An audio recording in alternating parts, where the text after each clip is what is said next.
अजय जैसे ही बुखार की गोली ढूंढकर राहुल की गर्दन को देखता है तो वह डर जाता है।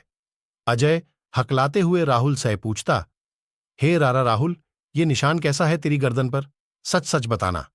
अब राहुल अजय को सारी सच्चाई बता ही रहा होता है कि तभी राहुल का दर्द और तेज हो जाता है और धीरे धीरे उसका मुंह काला पड़ने लगता है और उसके मुंह से नुकीले दांत बाहर आने लगते हैं। हाथ के नाखून अपने आप बड़े होने लगते हैं। यह देखकर अजय ट्रक से कूदकर तेजी से जंगल की तरफ भागता है।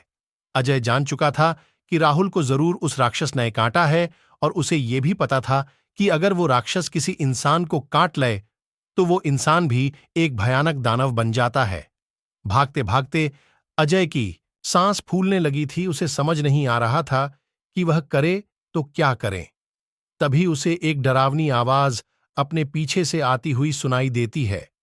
अजय डरता हुआ धीरे धीरे पीछे मुड़कर देखता है तो एक भयानक चेहरा, जिसके दांत ब्लेड जैसे नुकीले, आंखें बिल्कुल लाल सूरख और जिसके हाथ के की और बढ़ाता है तो वह राक्षस अपने नुकीले नाखून अजय के पेट में घुसा देता है और उसकी गर्दन अपने दांतों से फाड़ देते हैं। थोड़ी देर तक अजय के चिल्लाने की आवाज आती है और फिर अचानक से सब कुछ शांत हो जाता है। अब केवल उस खूंखार राक्षस की आवाज ही चारों तरफ गूंज रही थी, जो और कोई नहीं, सिर्फ और सिर्फ राहुल था।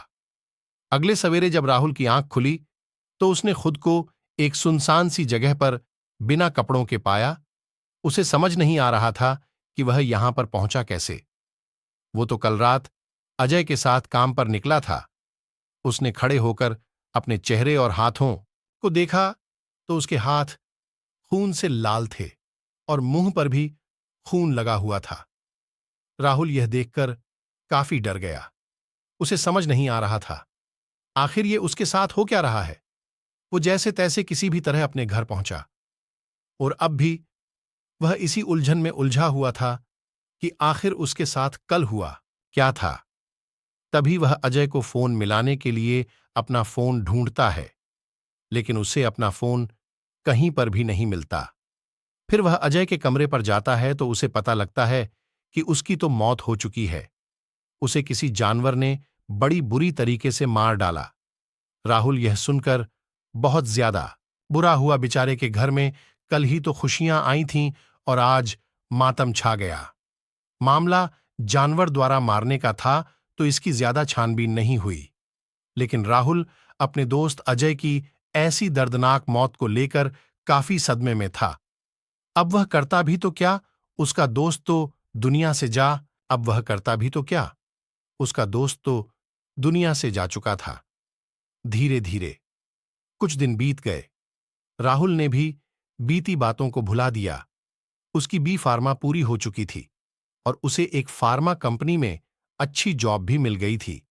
लेकिन शैतान का खौफ तो अभी बस शुरू ही हुआ था। आज एक बार फिर से अमावस की वही काली रात आ चुकी थी। राहुल अपनी ड्यूटी पूरी करके घर को निकला ही था कि तभी कंपनी के कुछ दोस्त अमन, विशाल और सागर राहुल के पास आकर, अरे राहुल, आज इस सागर का जन्मदिन है, चल पार्टी करते हैं। राहुल अपने दोस्तों से, नहीं यार, आज मैं वैसे भी बहुत लेट हो चुका हूं, मुझे जल्दी घर जाना होगा वरना मां खामेखा मेरी चिंता करने लगेंगे। तभी विशाल राहुल से, अरे यार, थोड़ी देर की तो बात है, अपना खाएंगे पिएंगे और घर चले जाएंगे बस। राहुल, अच्छा ठीक है, तो 1 घंटे से ज्यादा नहीं लगना चाहिए। विशाल राहुल से, अच्छा चल यार, तू भी टाइम का बिल्कुल पाबंद है। ठीक है, 1 घंटे से ज्यादा नहीं लगेगा। उसके बाद चारों सागर की गाड़ी में बैठकर चल देते हैं। सागर ने पहले से ही गाड़ी में पार्टी का सारा सामान रख रखा था। फिर एक सुनसान सी जगह गाड़ी रोककर सागर, अरे ये बढ़िया जगह है, चलो यहीं पर पार्टी करेंगे और कोई डिस्टर्ब भी नहीं करेगा। सागर गाड़ी रोकता है, सभी गाड़ी से बाहर आ जाते हैं। तभी सागर गाड़ी की डिग्गी में से कुछ दारू की बोतलें, केक और पिज्जा निकाल कर लाता है। राहुल दारू की बोतल देखकर, अरे यार सागर, तुझे पता है ना मैं दारू नहीं पीता, फिर भी तू क्यों इन्हें लेकर आया है। विशाल राहुल से, अरे कोई बात नहीं भाई, तू केक और पिज्जा खा लेना, बोतल हम पी लेंगे।